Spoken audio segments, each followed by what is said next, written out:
వేసింది ఆ ఇంటి ఆమె, వేసింది ఆ ఇంటి ఆమె. అయ్యవారికి ఏం జరిగింది? ఏమైతే పోయింది, తమ్ముడు తెచ్చిండు, వాళ్ళకి ఇచ్చిండు, మానం తెచ్చిండని సమ్మాగా తింటా ఉన్నారు. ఈ తిండి అయిపోయే వరకు ఆ అమ్మాయి అదే వచ్చింది. ఏందిరా ఎప్పుడు రావడం ఏందయ్యా అంది.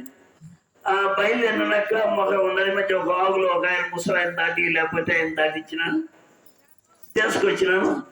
ఆయన కొత్త 3 అరిసెలు ఇచ్చిందక్క. ఆ 3 అరిసెలు తెచ్చి పిల్లగాళ్ళకి ఇచ్చారు, తింటున్నారు. ఏంటేందిరా?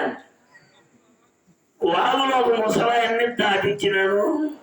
అయ్యా ఒక అమ్మ నాకు 3 అరిసెలు ఇచ్చిందని ఇచ్చినాడు.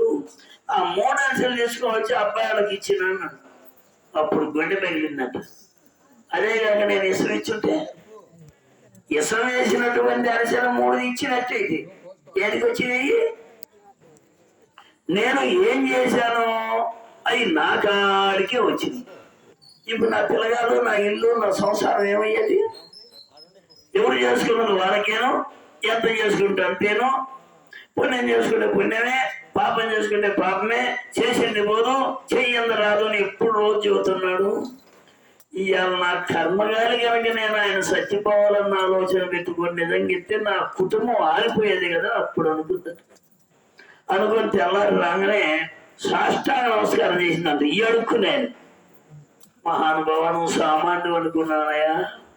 ఇట్లాంటి మహానుభావుడివి నువ్వు నోట్లో అక్షరం ఎంత సత్యమైన సంగతి తెలియక నేనేం నాకు రోజు ఒకటే చేసుకున్నోడికి చేసుకున్నంత మంచి చేస్తే మంచి, చెప్పటి చేస్తే చెప్పలే.